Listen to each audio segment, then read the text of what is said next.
ইরানে যুক্তরাষ্ট্র ইসরায়েলের সামরিক হামলার পর মধ্যপ্রাচ্যের দেশগুলো তাদের আকাশসীমা বন্ধ করে দেওয়াতে 3 দিনে ঢাকা থেকে অন্তত 74টি ফ্লাইট বাতিল করা হয়েছে। আজ বাতিল হয়েছে 11টি ফ্লাইট।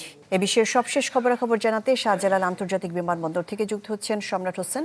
সম্রাট হোসেন, যে 25,000 যাত্রী বিমানবন্দরে আটকা পড়েছেন তাদের ব্যাপারে সংশ্লিষ্ট কর্তৃপক্ষ কি ব্যবস্থা নিয়েছে?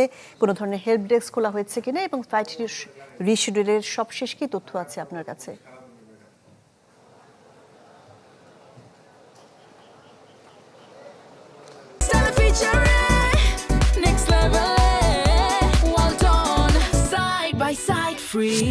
ধন্যবাদ আপনাকে। মূলত শনিবারের পর থেকেই যখন মধ্যপ্রাচ্যের আকাশসীমা বন্ধ হতে থাকে এর পরপরই কিন্তু বাংলাদেশ থেকে একে একে সব ধরনের ফ্লাইট কিন্তু মধ্যপ্রাচ্যগামী যেসব যাত্রীরা এর আগেই টিকিট কেটে রেখেছিলেন তাদের স্থগিত কিংবা বাতিল করা হয়। এর পরপরই আমরা এই মধ্যপ্রাচ্যগামী যাত্রীদের কাছ থেকে সবথেকে বেশি যে অভিযোগটি শুনতে পেয়েছি সেটি হচ্ছে যে তাদের যে সংশ্লিষ্ট এয়ারলাইন্স, সেই এয়ারলাইন্স তাদের ফোনে কিংবা তারা তাদের সাথে যোগাযোগ করতে পারছেন না, কিংবা কল দিলেও তারা কোনো ধরনের সাড়া দিচ্ছেন না।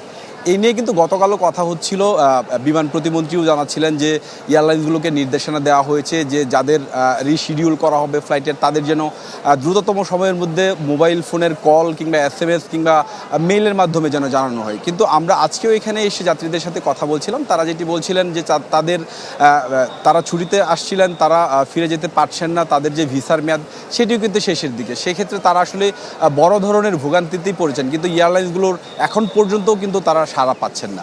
আরেকটি বিষয় শাহনাজ, যে 25,000 যাত্রীর কথা বলা হচ্ছে প্রবাসী কল্যাণ মন্ত্রণালয় থেকে কিন্তু সেই যাত্রীদের বিষয়ে বলা হচ্ছে যে কোনো ধরনের সেবা তারা কিন্তু সেই প্রবাসী মন্ত্রণালয় থেকে তারা পাবে।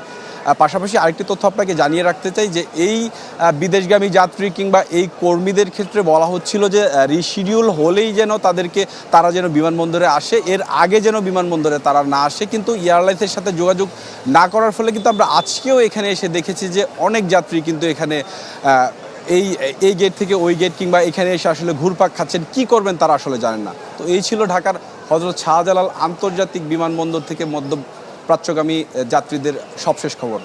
জি সম্রাট হোসেন, আপনাকে ধন্যবাদ।